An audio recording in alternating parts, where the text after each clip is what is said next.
Little girl taken from her father slept on cardboard until she met the CEO and discovered the truth. If the title touched your heart, just imagine what's coming next. Subscribe to the channel, leave a like, and tell us where you're watching from. David Harrison adjusted his Italian silk tie as his driver navigated through the unfamiliar neighborhood. The pristine leather seats of his Bentley, a stark contrast to the modest homes lining Maple Street. At 34, he commanded a business empire worth billions, but the crumpled letter in his jacket pocket made him feel more vulnerable than he'd ever been in any boardroom. The letter had arrived 3 months after his brother Marcus's funeral, a final revelation that shattered everything David thought he knew about his family. Marcus, his younger brother by 2 years, had always been the rebellious one, the dreamer who chose art over ambition. Their relationship had grown distant after their parents' death, reduced to holiday cards and occasional phone calls that grew increasingly rare. "David, if you're reading this, I'm gone. I need you to know about Madison." She's 7 now, living with Harold and Ruth Peterson at 847 Maple Street. They're good people, but they're getting old, and I worry about what will happen to her. She doesn't know about you yet, but she's your niece, and she deserves better than I could give her. I was too proud to ask for help while I was alive, but I'm begging you now, please find her, please take care of her. She's the most beautiful, innocent soul you'll ever meet, and she has our mother's eyes. The Petersons have all the documentation. I've left instructions with my lawyer. Don't let my pride destroy her future the way it destroyed ours, Marcus. David's hands trembled as he refolded the letter. A niece, Madison, 7 years old, and he'd never even known she existed. The guilt gnawed at him. If only he'd tried harder to maintain contact with Marcus, if only he'd pushed past his brother's stubborn independence. "We're here, sir," his driver announced, pulling up to a small, weathered house with peeling paint and a sagging porch. The modest 2-story home looked tired but well-maintained, with flower boxes that spoke of loving care despite limited resources. David stepped out, his handmade shoes clicking against the cracked sidewalk. He'd changed from his usual business attire into jeans and a sweater, hoping to appear less intimidating, but he still felt like an alien in this neighborhood. Children's voices echoed from nearby backyards, and the scent of someone's home-cooked dinner drifted through the evening air. His heart pounded as he approached the front door, adorned with a simple wreath made of dried flowers. Through the window he could see warm light spilling from what appeared to be a living room with mismatched but comfortable furniture.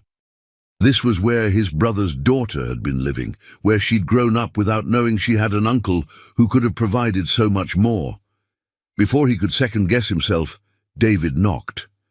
The sound seemed to echo in his chest, each rap against the wood marking a point of no return. Footsteps approached, slow and careful, and he straightened his shoulders, trying to project confidence he didn't feel. The door opened to reveal an elderly man with kind eyes and silver hair, probably in his 70s. He wore a cardigan that had seen better days, but his smile was genuine and welcoming. This had to be Harold Peterson. "Can I help you?" Harold asked, his voice carrying the gentle rasp of age. "Mr. Peterson, my name is David Harrison. I'm Marcus Harrison's brother. I received a letter." David's voice caught, the words feeling surreal as they left his mouth. Harold's eyes widened, and his hand moved to grip the doorframe. "Oh my goodness. David." Yes, please come in. Ruth, come quickly." He stepped aside, ushering David into the modest living room with its warm lighting and the faint scent of baked cookies. An elderly woman appeared from what David assumed was the kitchen, wiping her hands on a floral apron. Ruth Peterson was small and delicate, with grey hair pulled back in a neat bun and eyes that sparkled with intelligence despite her obvious age. When she saw David, she pressed her hand to her heart. "You came," she whispered, tears immediately welling in her eyes. "Oh, Harold, he came. Marcus said you would, but we weren't sure. Where is she?" David asked, his voice barely above a whisper. "Where is Madison?" "She's upstairs doing her homework," Harold explained, gesturing toward a narrow staircase. "She's such a bright little girl, David. Top of her class, always asking questions about everything. She has Marcus's curiosity, but—" He paused, studying David's face. "But she has your eyes. Strong, determined eyes." Ruth moved closer, reaching out to touch David's arm gently. "She doesn't know about you yet. Marcus made us promise to wait until you came, if you ever did. She thinks her daddy was an artist who went to heaven, and that Harold and I are her family now. How long have you been caring for her?" David asked, noticing the way Harold favored his left leg and how Ruth's hands shook slightly. 4 years now," Harold replied. "Marcus brought her to us when she was 3. He was sick even then, though he tried to hide it. Said he needed people who could give her stability while he got treatment. We fell in love with her immediately." "She's been the light of our lives," Ruth added, her voice thick with emotion. "But David, we need to talk. Harold's been having health issues, and I'm not as young as I used to be. We love Madison with all our hearts, but we worry about her future." Before David could respond, the sound of small feet on wooden stairs filled the silence. A voice, sweet and melodious, called down from above. "Grammy Ruth, was someone at the door? I finished my math homework." David's breath caught in his throat. Grammy Ruth. This little girl he'd never met was about to change everything. "Madison, sweetheart. Can you come down for a minute?" Ruth called back, her voice carefully controlled. "There's someone here who'd like to meet you." The footsteps quickened, and David found himself holding his breath. In a moment, he would meet Marcus's daughter, his niece, his family, a piece of his brother he never knew existed. His hands clenched and unclenched at his sides as he waited for his world to expand in ways he couldn't imagine. Madison appeared at the bottom of the stairs, and David's world tilted on its axis. She was small for 7, with golden blonde hair that caught the light like spun silk, and bright blue eyes that were unmistakably familiar. The same eyes he saw in the mirror every morning, the same eyes their mother had possessed. She wore a simple pink dress that had been carefully mended in several places, and her feet were bare, revealing colorful socks with tiny rainbows. "Hi," she said brightly, completely unafraid, as she looked up at the tall stranger in her living room. "I'm Madison. Are you here to visit Grammy Ruth and Grandpa Harold?" David knelt down to her level, his throat tight with emotion.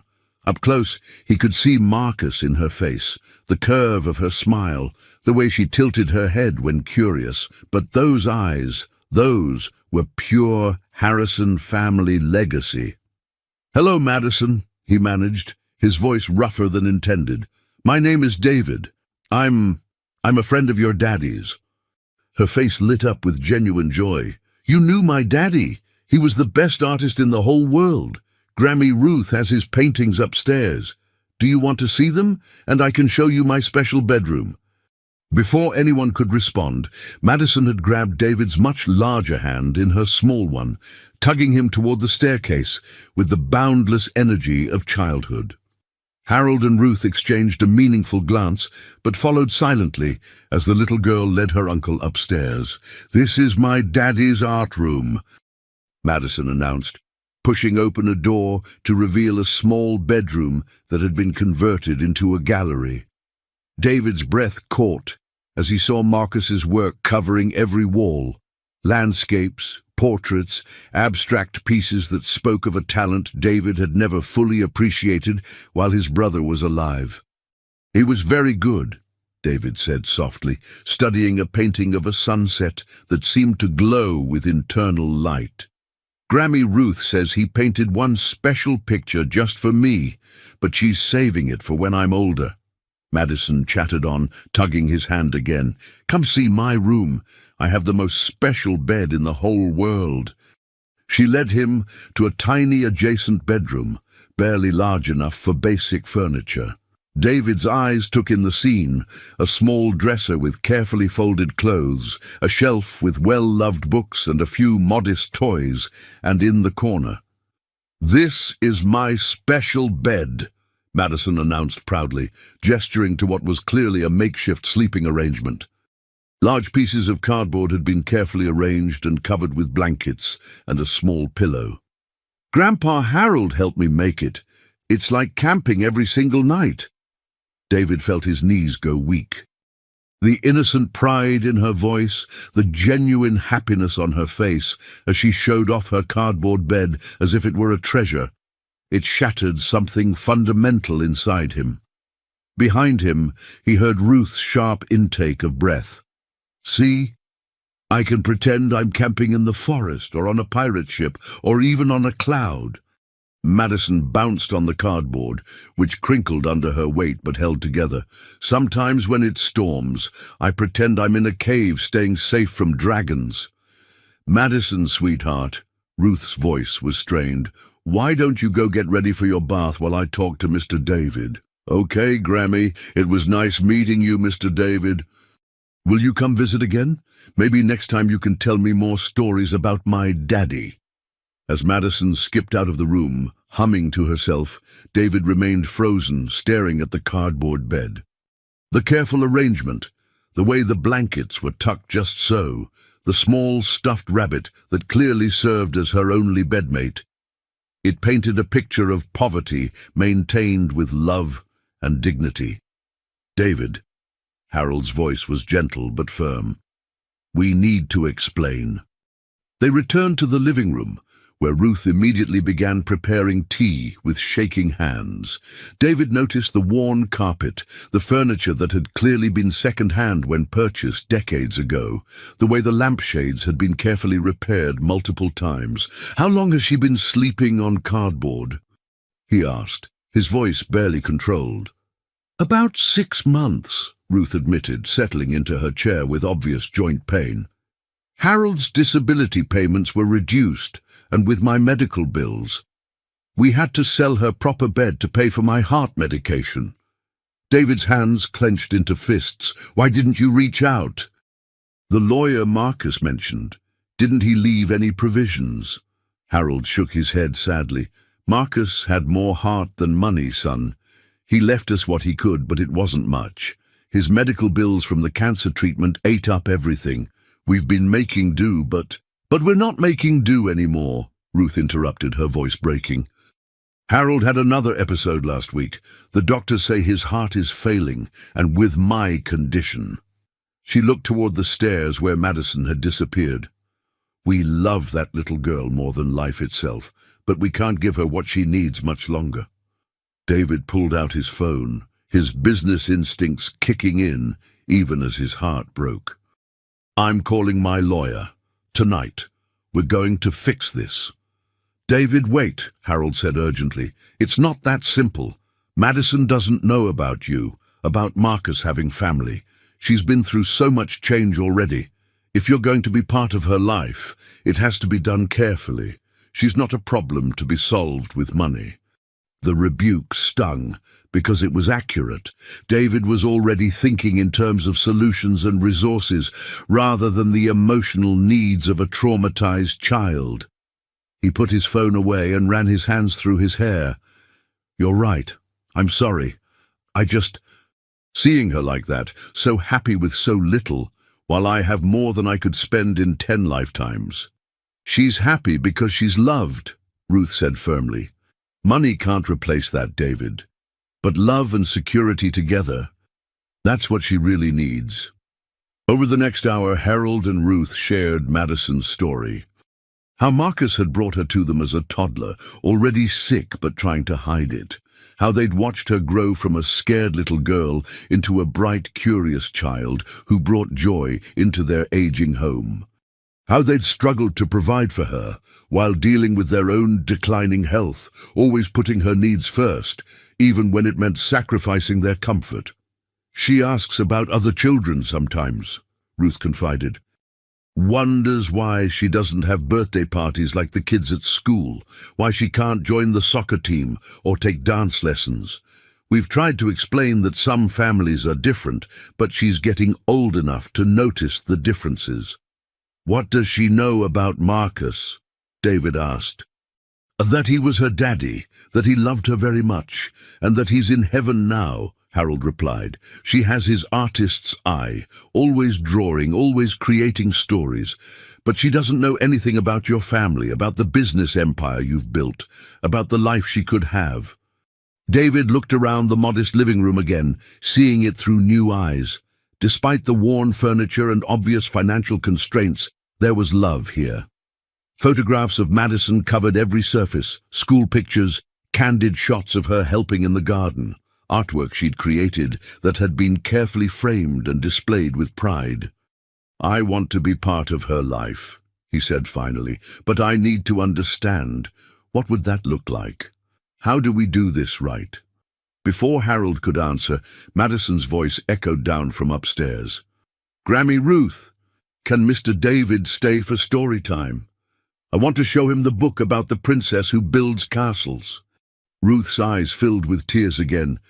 She's already attached to you, she whispered. That's how she is, open heart, quick to love. But David, if you're going to be part of her world, you can't just visit when it's convenient. She's lost too much already. David nodded, understanding the weight of the commitment he was considering. This wasn't just about providing financial support. This was about becoming family to a little girl who had already experienced abandonment and loss. I'll stay tonight, he said, for story time, and so we can figure out how to move forward together.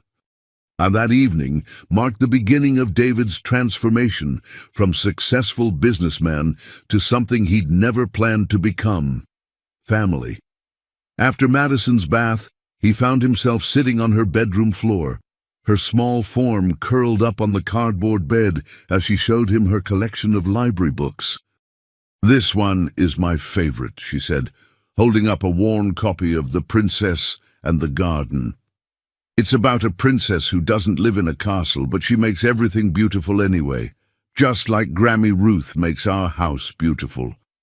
David opened the book, noting how carefully it had been handled despite obvious repeated readings. As he began to read aloud, Madison scooted closer, her head eventually finding its way to rest against his arm. The trust was immediate and complete, and it terrified him. Mr. David, she said sleepily as he finished the story, do you think my daddy can see me from heaven? The question hit him like a physical blow. David looked down at this small person who had already endured more loss than many adults, and he made a decision that would change both their lives forever. I think he can, David said softly, and I think he's very proud of what a smart, kind little girl you've become. I miss him sometimes, Madison admitted, her voice barely above a whisper. I don't remember much, but I remember his hands when he painted. They were always covered in colors. After Madison fell asleep, David, Harold, and Ruth sat in the kitchen, speaking in hushed tones over cups of coffee that had long grown cold. The reality of their situation was stark. Harold's latest cardiac episodes were becoming more frequent, and Ruth's arthritis and heart condition were making it increasingly difficult for her to keep up with an active 7-year-old. We've been talking about contacting social services, Harold admitted reluctantly. Not because we want to give her up, but because we're afraid of what will happen if something happens to us suddenly. She'd go into the system, Ruth added, her voice breaking. Foster care at best. She's been through enough, David. She deserves stability. David had made his decision hours ago, but hearing the desperation in their voices solidified his resolve. I want to file for guardianship, he said, with your support, if you're willing to give it. Harold and Ruth exchanged a long look, having one of those silent conversations that only couples married for decades could manage. What kind of life would you give her? Ruth asked finally. You're a busy man, David, a powerful man with responsibilities. Madison isn't a business acquisition. She's a little girl who needs consistency, attention, and love. I know, David said.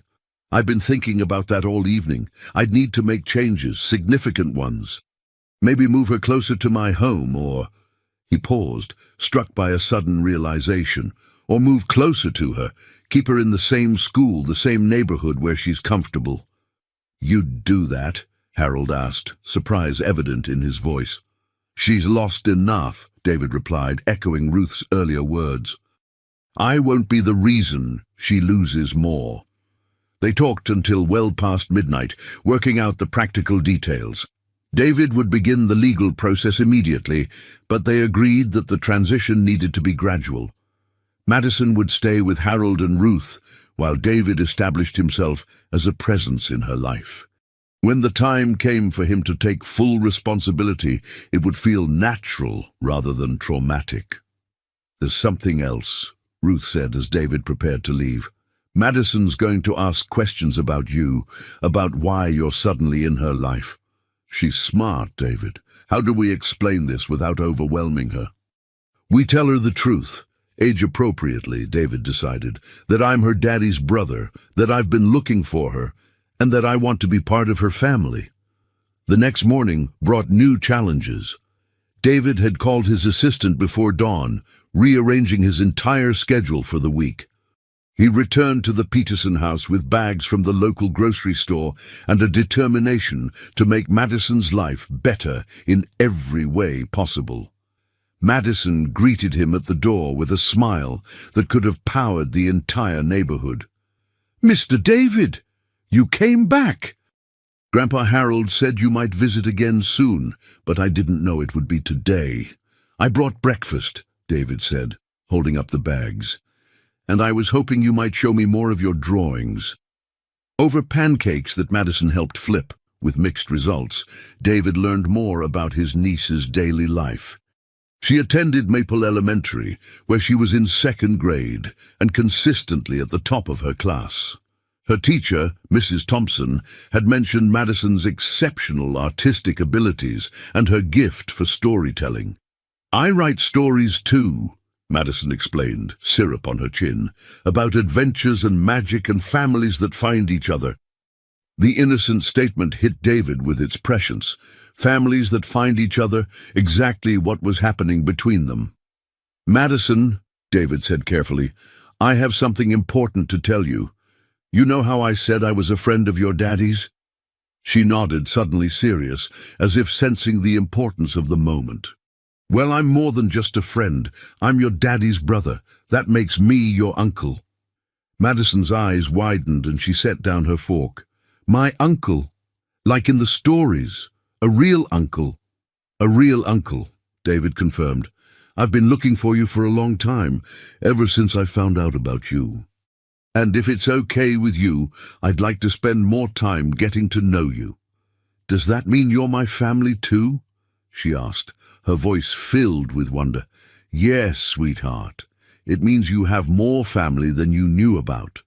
What happened next would stay with David for the rest of his life. Madison climbed down from her chair, walked around the table, and wrapped her small arms around his waist in a hug that felt like coming home. I always wished I had more family, she whispered against his sweater. Daddy used to say that love makes family, not just blood. Do you love me, Uncle David? The question was asked with such innocent directness that David felt his carefully constructed emotional walls crumble completely.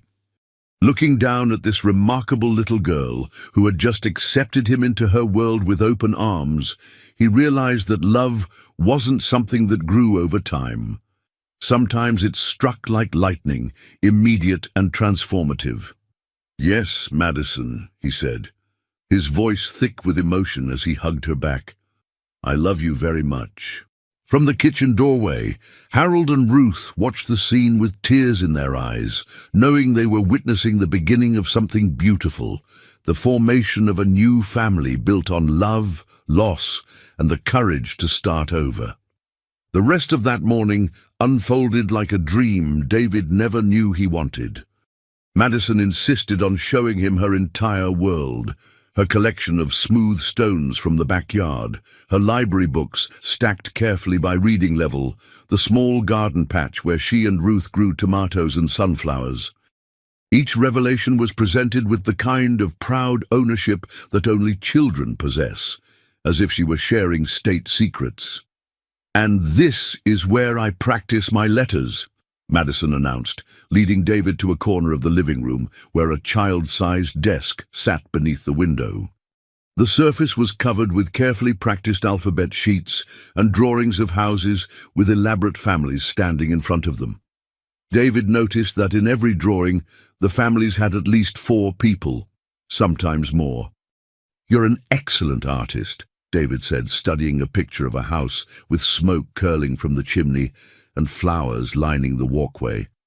"Just like your daddy." Madison beamed at the comparison. "Grammy Ruth says I have artist eyes. She says that's why I notice things other people don't notice." "Like what?" David asked, genuinely curious. Madison considered this seriously, her small brow furrowed in concentration. "Like how Grandpa Harold holds his chest sometimes when he thinks nobody's looking, and how Grammy Ruth counts pills twice before she takes them, and how you look sad even when you're smiling." The observation hit David with unexpected force.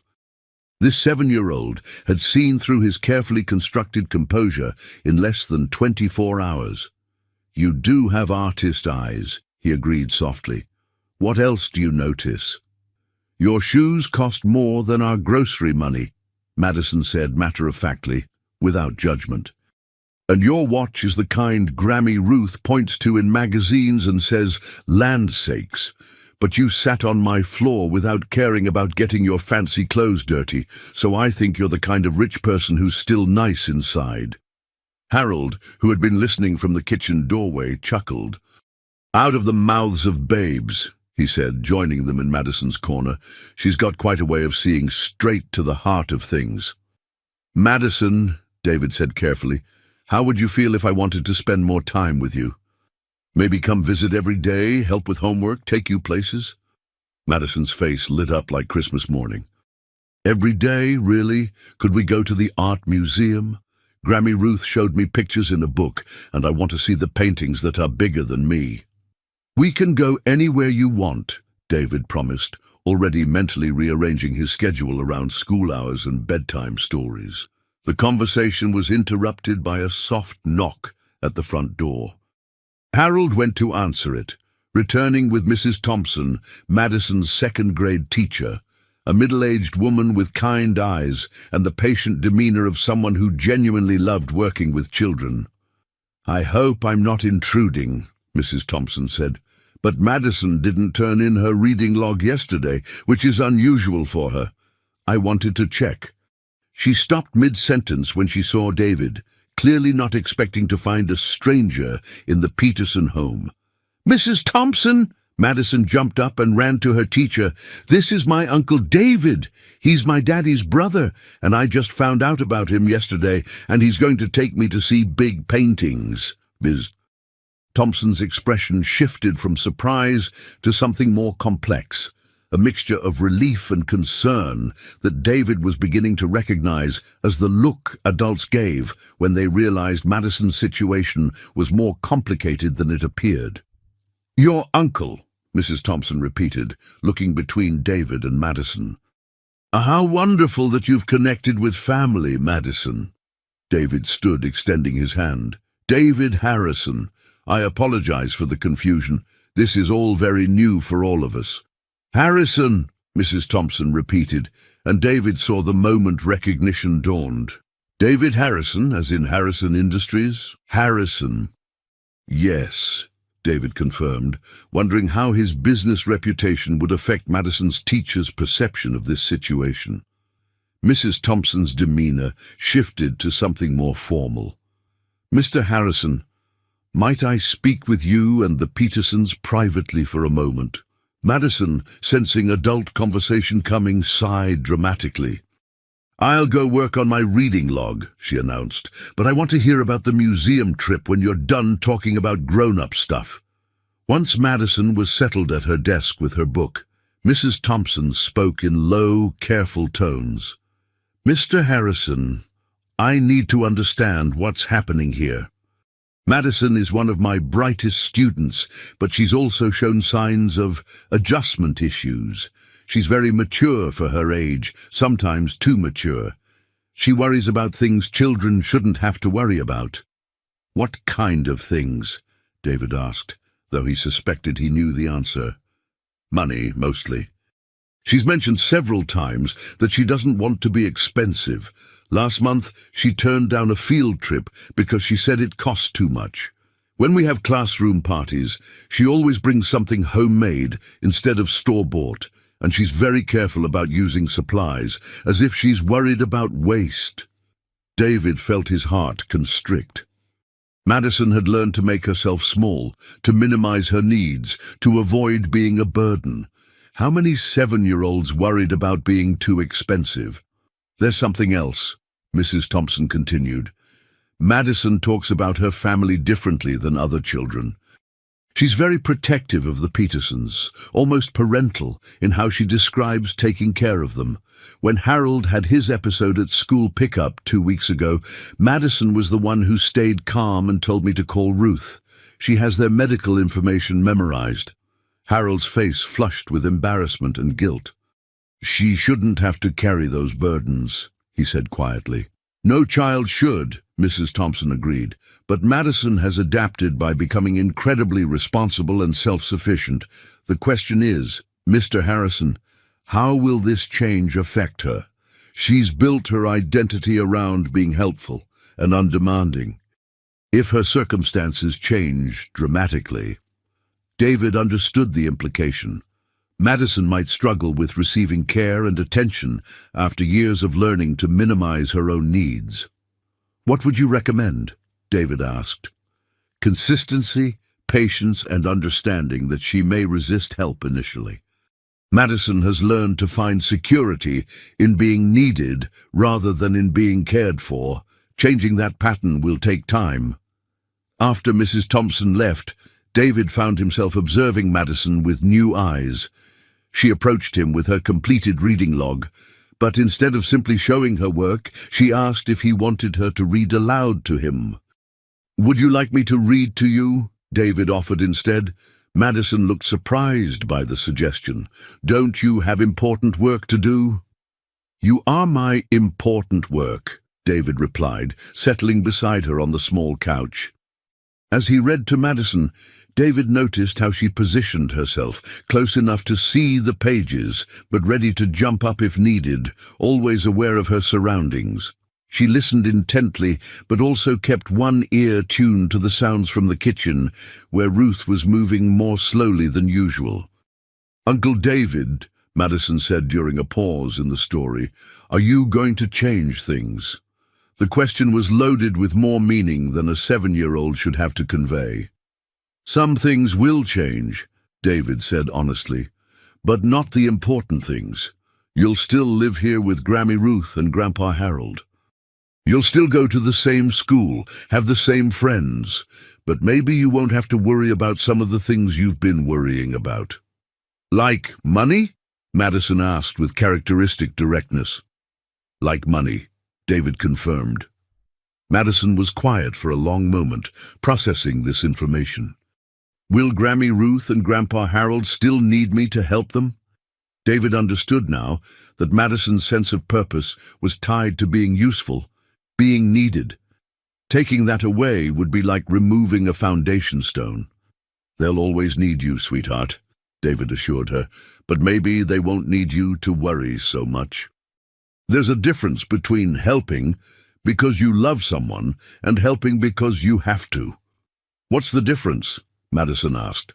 "When you help because you love someone, you do it because it makes you happy to make them happy. When you help because you have to, you do it because you're scared of what might happen if you don't." Madison considered this with the seriousness of a philosopher. "I help Grammy Ruth and Grandpa Harold because I love them," she said finally. "But sometimes I also help because I'm scared they might get too tired and not be able to take care of me anymore." The honest admission broke David's heart. This little girl had been carrying adult fears and responsibilities while still learning to tie her shoes and subtract two-digit numbers. "Madison," David said gently, "part of my job as your uncle is to make sure you don't have to be scared about things like that anymore. You can help Grammy Ruth and Grandpa Harold because you love them, and I'll take care of the scary stuff." "What if something happens to you too?" Madison asked, her voice very small. David realized that Madison's previous losses had taught her that adults disappeared, sometimes suddenly, sometimes permanently. Promising to stay wouldn't be enough. He needed to show her through consistent action that some people could be counted on. "I'm going to be here every day," David said. "And even when I'm not physically here, I'm going to be part of your life in ways that don't disappear. Would you like to call me tomorrow morning, before school? We could make it our special routine." Madison's face brightened. Every morning, and maybe every afternoon I could pick you up from school, and we could have a snack and do homework together." "What about your important business work?" David looked at this remarkable little girl who had already rearranged his priorities without even trying. "I'm learning that there are different kinds of important work," he said, "and right now, being your uncle is the most important work I've ever had." That afternoon, David experienced his first taste of what daily life with Madison would be like. She showed him how to make peanut butter sandwiches the Ruth way, cut diagonally with the crusts left on because waste not, want not. She explained her homework routine. Math first because it was hardest, then reading, then any creative projects. She introduced him to her afternoon ritual of watering the plants and checking on the small garden she maintained with Ruth. "I'm growing sunflowers," Madison explained, pointing to small green shoots barely visible above the soil. "Grammy Ruth says they'll be taller than me by summer. Do you think you'll still be here when they bloom?" "Wild horses couldn't keep me away," David promised, meaning it more than he'd ever meant anything. As the afternoon wore on, David found himself marveling at Madison's small rituals and routines. She approached everything with deliberate care, folding her school clothes just so, arranging her library books in order of preference, setting out her clothes for the next day before beginning her bedtime routine. "She's always been like that," Ruth observed, watching Madison organize her backpack for tomorrow. "Everything in its place, everything planned ahead. It's partly her personality, but partly." She didn't finish the sentence, but David understood. Madison had learned that chaos meant insecurity, that small controls helped manage big uncertainties. "Grammy Ruth," Madison called from the living room, "is it okay if Uncle David stays for dinner again? I want to show him how I help cook." David looked questioningly at Ruth, who smiled and nodded.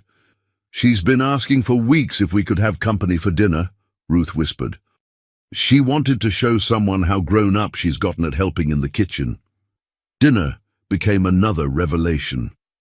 Madison knew where everything was kept, how Ruth liked the table set, which foods needed to be cut smaller for Harold's easier chewing. She moved through the kitchen like a small adult, anticipating needs and filling gaps before being asked. "Madison," David said as they worked together to clear the dishes, "you're an amazing helper. But you know it's okay to just be a kid sometimes too, right?" Madison looked puzzled by the concept. "What do you mean?" "I mean, it's okay to play without thinking about chores. It's okay to make messes sometimes. It's okay to need help instead of always giving help." "But if I don't help, who will?" Madison asked, genuinely confused. David knelt down to her level, understanding that this conversation was crucial. "Lots of people will help. Me, Grammy Ruth, Grandpa Harold, your teacher, your friends. Madison, you don't have to earn your place in this family by being useful. You belong here just because you're you." Madison stared at him with those two wise blue eyes, processing this radical concept. "Even if I'm not helpful? Even if you're not helpful? Even if you make mistakes?"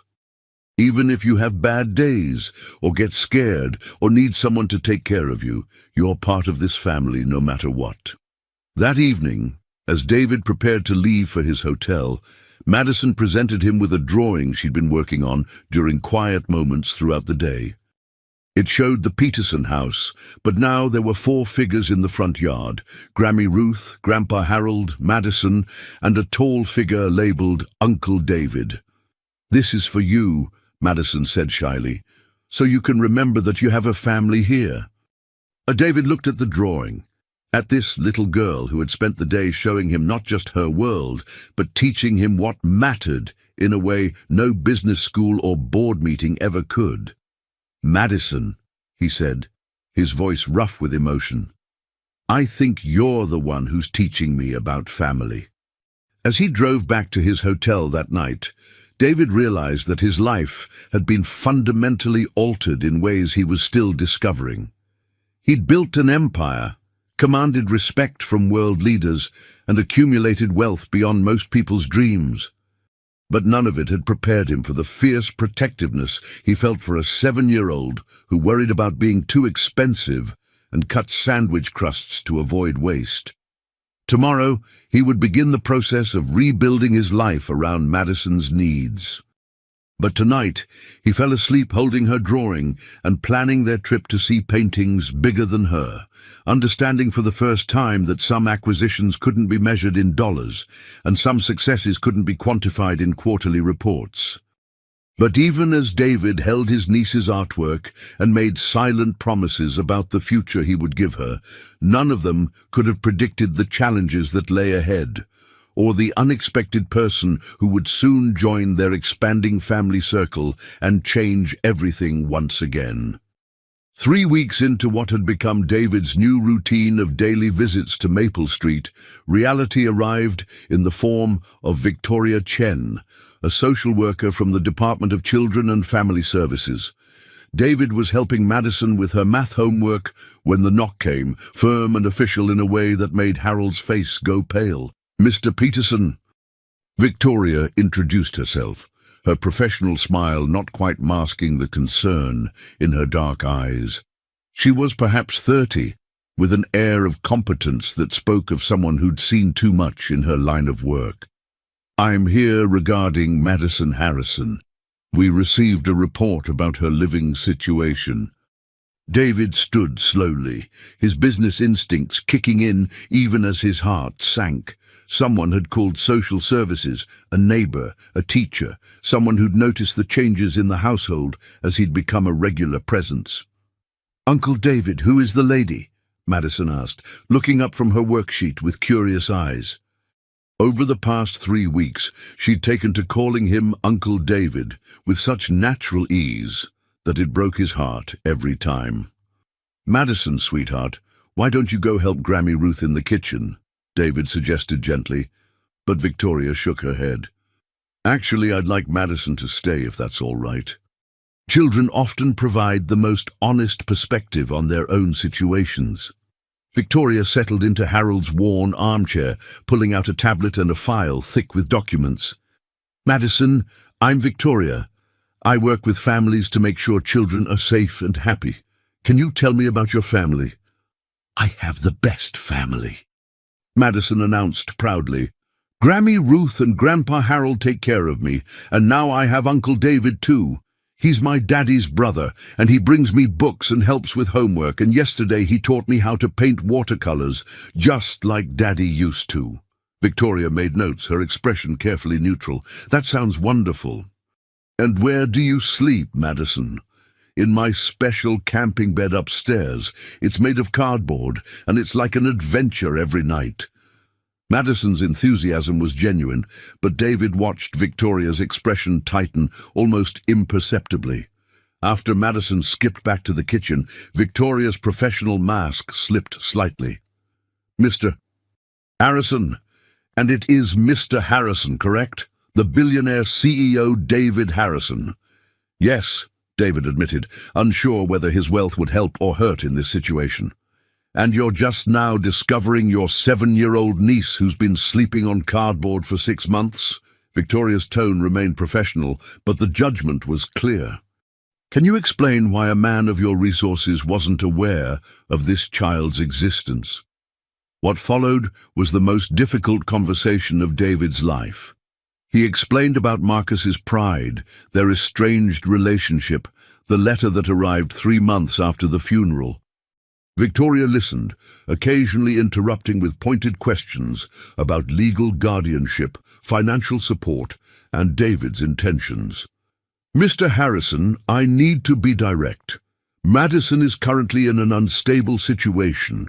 Mr. and Mrs. Peterson are wonderful people, but they're elderly and dealing with serious health issues.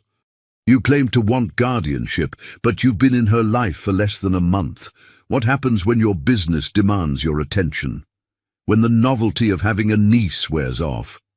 That won't happen, David said firmly, but Victoria's skeptical look suggested she'd heard similar promises before. I need documentation, Mr. Harrison. Proof that you're Madison's uncle, evidence of your brother's wishes, character references, financial statements, background checks, and I need to understand why Marcus Harrison chose to hide his daughter from her only living relative. And that evening, after Victoria left with promises to return in a week for follow-up interviews, David found himself in Marcus's old art room with Harold, sorting through boxes of his brother's belongings that had been stored in the garage. They were looking for answers about Marcus's decisions, about Madison's mother, about the 4-year gap in David's knowledge of his niece's existence. Here, Harold said, pulling out a wooden box from beneath a stack of canvases. Marcus asked me to keep this safe, said if anything happened to him, it might be important someday. Inside the box were documents, photographs, and several more letters in Marcus's familiar handwriting. David's hands shook as he opened the first envelope, addressed simply, "For David, if he ever asks about Sarah." Sarah, Madison's mother, had a name. David, if you're reading this, you probably want to know about Sarah Mitchell. She was beautiful, David, inside and out. An art teacher at the community college where I was taking classes.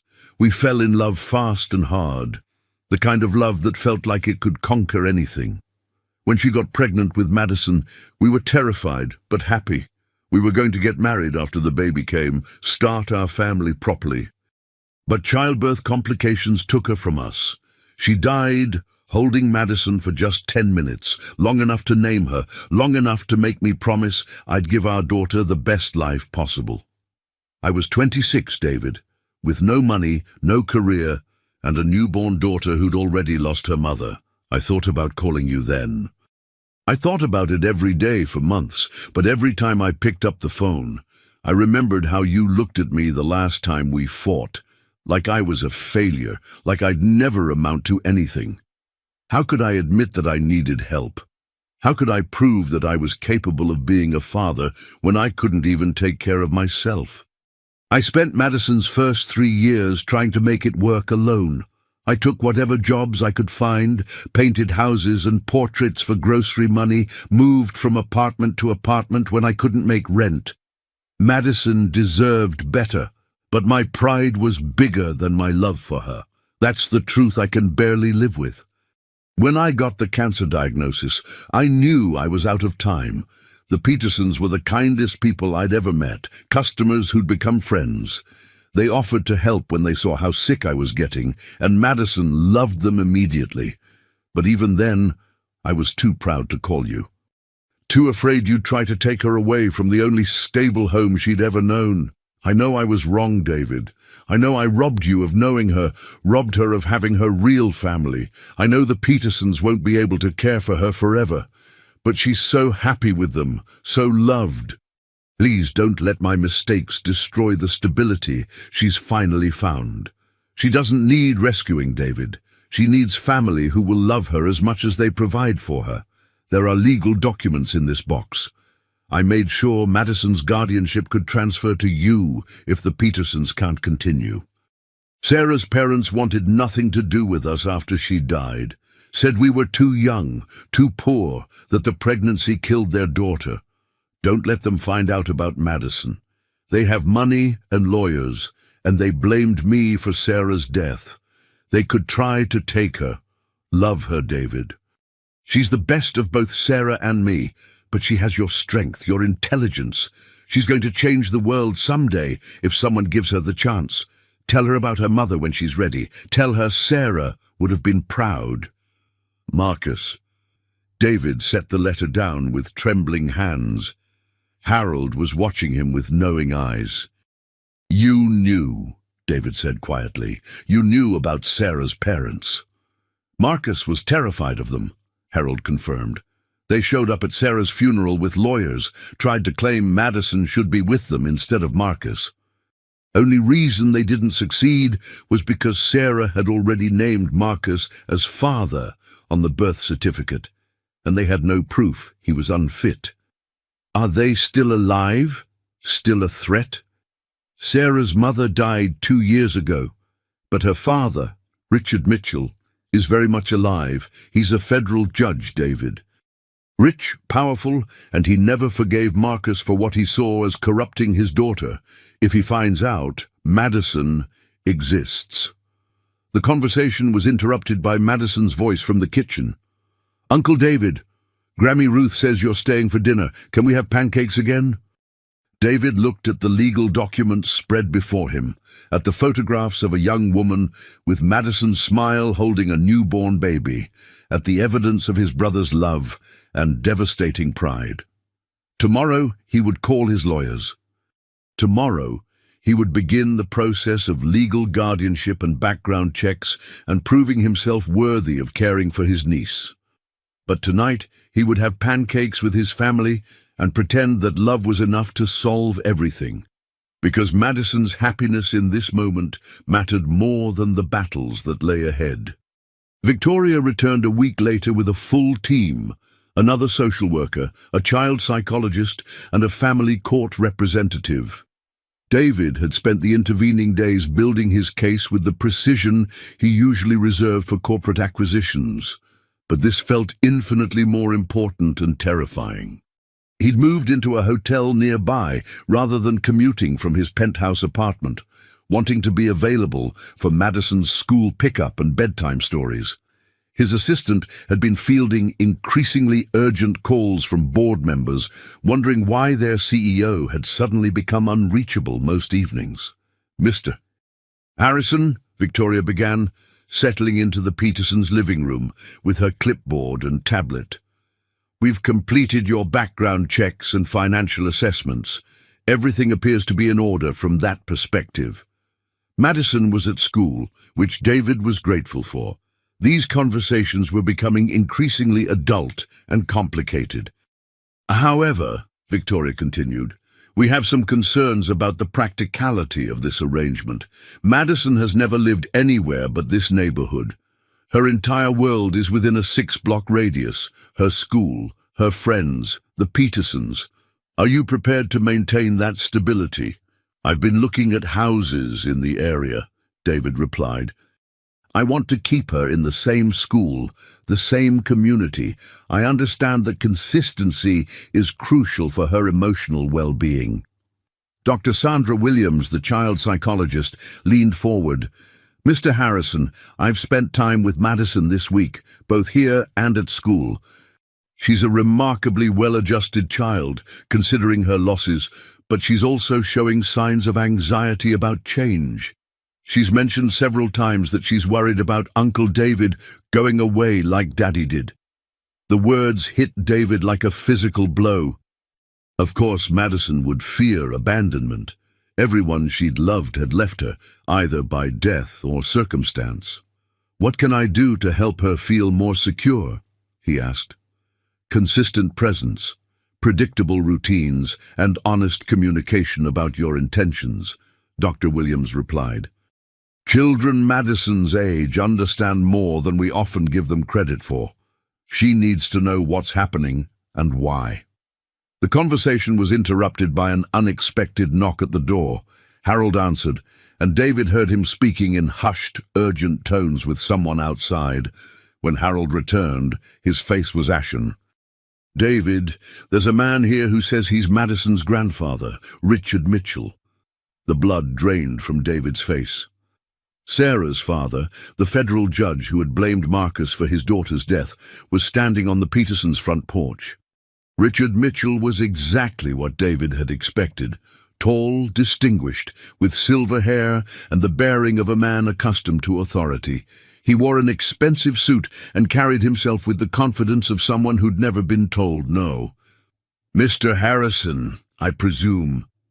Mitchell's voice was cultured and cold. "I understand you've been inserting yourself into my granddaughter's life." "Your granddaughter?" Victoria interrupted, her professional instincts clearly triggered. "Mr. Mitchell, are you claiming kinship to Madison Peterson?" "Madison Harrison," Mitchell corrected firmly. "My daughter Sarah died giving birth to her 7 years ago. I've recently become aware that the child survived and has been living in these circumstances." His gaze swept dismissively over the Petersons' modest home. David stood, every business instinct in his body screaming danger. "Mr. Mitchell, with respect, you've had 7 years to establish a relationship with Madison. You can't suddenly decide. I can't suddenly decide to care for my own flesh and blood." Mitchell's eyebrows rose. "Mr. Harrison, I'm a federal judge with a stable home, a devoted wife, and resources to provide Madison with every advantage. Can you say the same?" "I can say that I love her," David replied, his voice steady despite the fury building in his chest. "Can you?" Before Mitchell could respond, the sound of a school bus outside announced Madison's arrival. Through the window, David could see her skipping up the walkway, backpack bouncing, completely unaware that her world was about to be turned upside down again. "Uncle David!" Madison burst through the door, stopping short when she saw the room full of adults with serious faces. "Is everything okay? Why does everyone look sad?" Mitchell stepped forward, his expression softening as he looked at his granddaughter for the first time. Madison took an instinctive step backward, moving closer to David. "Madison," Mitchell said gently, "my name is Richard. I knew your mother, Sarah. She was my daughter, which makes me your grandfather." Madison's eyes widened and she looked up at David with confusion and fear. "Uncle David, I thought you were my only family now." "You have lots of family, sweetheart," David said carefully, kneeling down to her level. "Sometimes we discover family we didn't know about before." "Like when I discovered you?" Madison asked, her voice small. "Yes, like that." What happened next broke David's heart and simultaneously filled him with pride. Madison studied Richard Mitchell with the same careful assessment she'd given David on their first meeting, but this time her conclusion was different. "Are you here to take me away?" she asked directly. Mitchell looked surprised by the question's directness. "I'm here to make sure you're being taken care of properly, Madison. You deserve the very best." "I have the best," Madison replied firmly. "I have Grammy Ruth and Grandpa Harold and Uncle David. They love me, and I love them. Are you going to love me too, or are you just going to take care of me?" The distinction between loving and taking care of struck everyone in the room silent. Even Victoria looked impressed by the 7-year-old's emotional intelligence. Over the next 2 hours, tensions escalated and de-escalated as Mitchell made his case for custody. David defended his position, and Madison sat quietly drawing at the kitchen table, occasionally looking up at the adults who were discussing her future as if she wasn't there. Finally, Victoria called for a break. "This is clearly a complex situation that won't be resolved today. Mr. Mitchell, you'll need to file proper paperwork if you want to pursue custody. Mr. Harrison, your guardianship petition is still being processed. In the meantime, Madison stays where she is, with the Petersons." After Mitchell left, with promises to return with lawyers, Madison climbed into David's lap, something she'd started doing when she needed comfort. "Uncle David, I don't want to go live with the man who doesn't smile," she said quietly. "He looks at me like I'm something broken that needs fixing." "You're not broken, sweetheart," David assured her. "You're perfect exactly as you are." "Will you fight for me?" Madison asked. "Like in the princess stories, where the prince fights the dragon to save the princess?" David looked down at this remarkable little girl who had already become the center of his world, who had taught him that love wasn't something you fell into gradually, but something that struck like lightning and changed everything in an instant. "Yes," he promised, "I'll fight for you.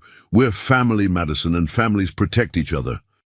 That night, after Madison was asleep, David sat in Marcus's art room with Harold, Ruth, and Victoria, who had stayed to discuss the legal realities they were facing. "Richard Mitchell has advantages," Victoria said bluntly. "He's a federal judge. He has an impeccable reputation, and he can provide material advantages you can't match, Mr. Harrison.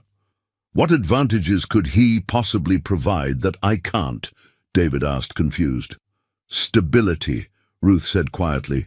"You're a bachelor, David. You travel for business, you work long hours, you have no experience raising children. Mitchell has been married for 30 years, has raised children, and has a lifestyle that courts consider ideal for child rearing." "But Madison doesn't want to go with him," David protested. "The courts don't always prioritize what children want over what they think children need," Victoria replied, "and Mitchell hasn't shown his true colors yet. He was restrained today, probably because we were here. But federal judges don't get where they are by being gentle, David. If he wants Madison, he'll play to win." The room fell silent as the implications sank in. David might lose his niece, not because he couldn't provide for her, but because the legal system valued traditional family structures over emotional bonds. "There is one factor that might help," Victoria said slowly, as if reluctant to bring it up. "Courts do favor stable, two-parent homes. If you were married, or even seriously partnered with someone who could provide a maternal figure—" "I can't get married just to win a custody case," David said immediately.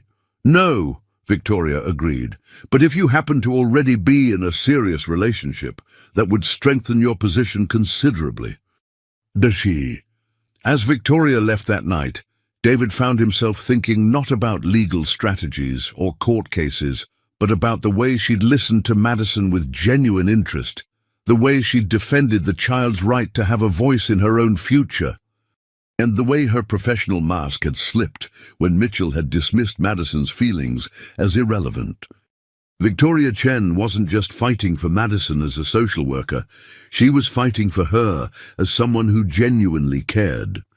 And as David watched her taillights disappear down Maple Street, he realized that the solution to his legal problem might also be the answer to something he hadn't even realized he'd been looking for: a partner who understood that love and family came in many forms, and that sometimes the most important battles were fought not in boardrooms, but in modest living rooms, where little girls slept on cardboard and dreamed of families that would never leave them. The custody hearing was scheduled for 3 weeks later, and David spent every available moment preparing his case while trying to maintain normalcy for Madison. What he hadn't expected was how naturally Victoria had become part of their daily routine. She'd started dropping by for follow-up visits that stretched into dinner, helping Madison with homework, and staying for bedtime stories. David found himself looking forward to these visits, not just because Victoria was Madison's advocate, but because she brought a warmth and understanding to their unusual family dynamic that felt essential. "Uncle David," Madison said one evening as Victoria helped her with a school project about family trees, "is Victoria going to be part of our family too?" David and Victoria exchanged glances over Madison's head, both aware of the growing connection between them, but uncertain how to address it with everything else at stake. "Would you like that?" Victoria asked gently. "Yes," Madison replied without hesitation. "She makes you smile differently than before, and she understands about families that aren't regular families." 2 days before the hearing, Richard Mitchell made his final play. He arrived at the Peterson house with a social worker from his own jurisdiction and a child psychologist he'd hired privately. "This is unconscionable," he declared, looking at Madison's cardboard bed, which David had deliberately left unchanged until the legal situation was resolved. "No child should be living like this when alternatives exist." Madison, who had been coloring at her small desk, looked up with the serious expression she wore when adults were discussing important things she didn't fully understand. "Mr. Mitchell," she said politely, "would you like to see my drawings of my family?" Before he could respond, Madison had spread out several pictures she'd been working on. The first showed stick figures labeled Daddy in Heaven, Grammy Ruth, Grandpa Harold, and Uncle David. The second, more recent, included a fifth figure labeled Victoria, standing next to Uncle David. "This is my family," Madison explained proudly. "They take care of me, but more than that, they love me. Do you love me, Mr. Mitchell?" The question hung in the air like a challenge. Mitchell looked at his granddaughter, this articulate, confident child who bore her mother's features, but had somehow developed a strength that neither Sarah nor Marcus had possessed. "I want to love you," he said finally, his voice less certain than it had been. "I loved your mother very much, and I see her in you. But you didn't love my daddy," Madison observed with devastating accuracy. "And I loved my daddy. If you can't love the people I love, how can you love me?" That evening, Victoria found David sitting on the Petersons' front porch, staring at the stars and trying to process the emotional complexity of the situation. "You know," Victoria said, settling beside him on the wooden steps, "in all my years of social work, I've never seen a child handle family trauma with Madison's grace." "She's remarkable," David agreed. "Sometimes I think she's handling this better than I am." "Can I ask you something personal?" Victoria's voice was careful, professional boundaries clearly weighing against her personal feelings. "Always. What happens after the custody hearing? Regardless of the outcome, what do you want your life to look like?" David considered the question, thinking about the past month and how completely his priorities had shifted. "I want to be Madison's uncle, whether that means being her guardian or just being present in her life. I want to live somewhere that feels like home instead of just an expensive place to sleep. I want to wake up in the morning and know that my first priority is being there for someone who needs me." "And personally, do you want to do all of that alone?" David looked at Victoria, seeing not just the professional social worker who had advocated for his niece, but the woman who had laughed at Madison's jokes, who had stayed late to help with homework, who had brought a stability to their lives that none of them had realized they needed. "No," he said quietly, "I don't want to do it alone. Victoria, I know the timing is complicated, and I know this situation makes everything more complex, but I need you to know that what I feel for you isn't just about the custody case. You've become important to Madison and to me in ways that have nothing to do with court proceedings." Victoria was quiet for a long moment, watching Madison through the living room window as she helped Ruth set up a board game. "I've been transferred," she said finally.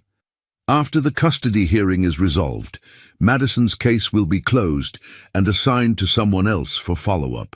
My supervisor thinks I've become too emotionally involved." "No, have you?" David asked. "Yes," Victoria admitted, "completely and unprofessionally. I care about Madison as if she were my own daughter, and I care about you as more than just a client. If we lose the hearing, if Mitchell gets custody, I don't know how I'll handle saying goodbye to either of you."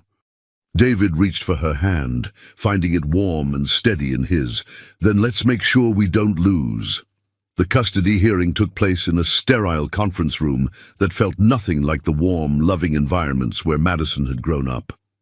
Judge Patricia Hernandez presided, with lawyers for both David and Richard Mitchell presenting their cases. Mitchell's attorney painted a picture of traditional stability: a federal judge and his wife of 30 years, a large home in an affluent neighborhood, private schools, and every material advantage.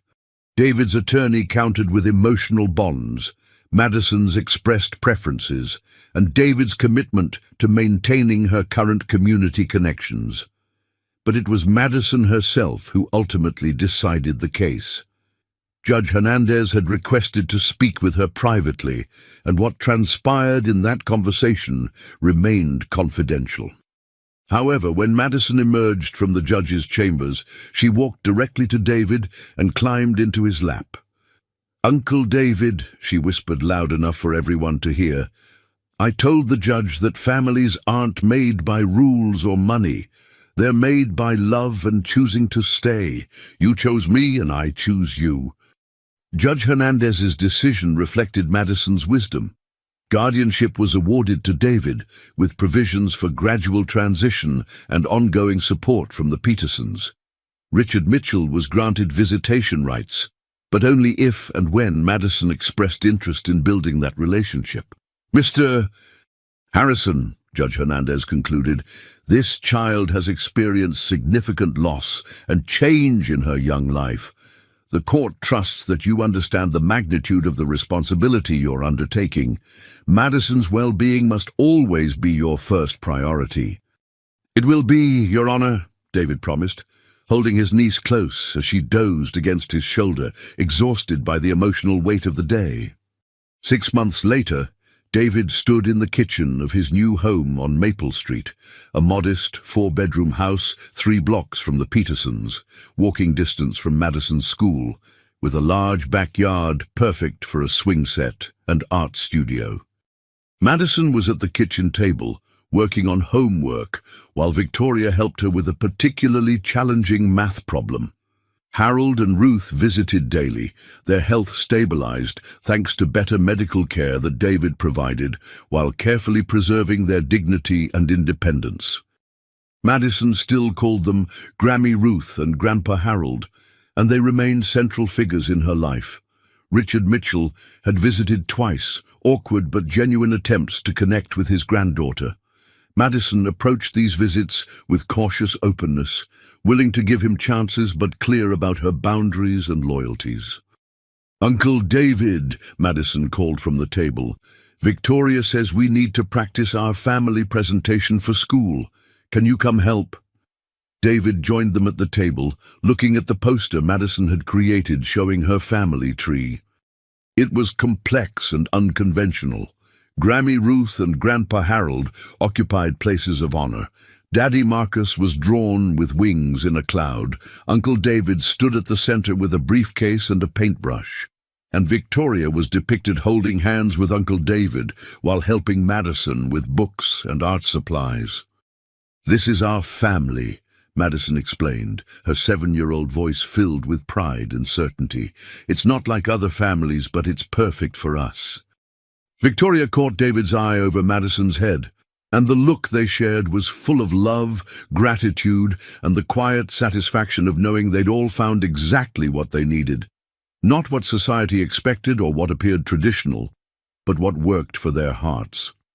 That night, after Madison was asleep in her new bedroom, with a real bed she'd helped pick out, though she kept her cardboard pieces in the closet for camping nights, David and Victoria sat on their front porch, planning their wedding and discussing Madison's upcoming 8th birthday party.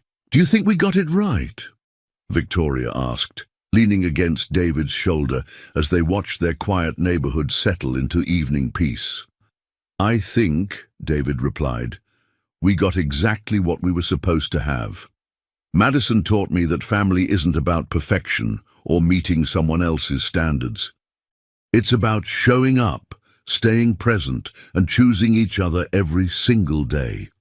Inside the house, Madison slept peacefully in her real bed, surrounded by family photos, her father's paintings, and the security of knowing she was exactly where she belonged. Her cardboard bed was carefully stored in the closet, not forgotten, but transformed from necessity into memory, a reminder of the journey that had brought them all together. The little girl who had once slept on cardboard while dreaming of family had found something even better than her dreams. She'd found home.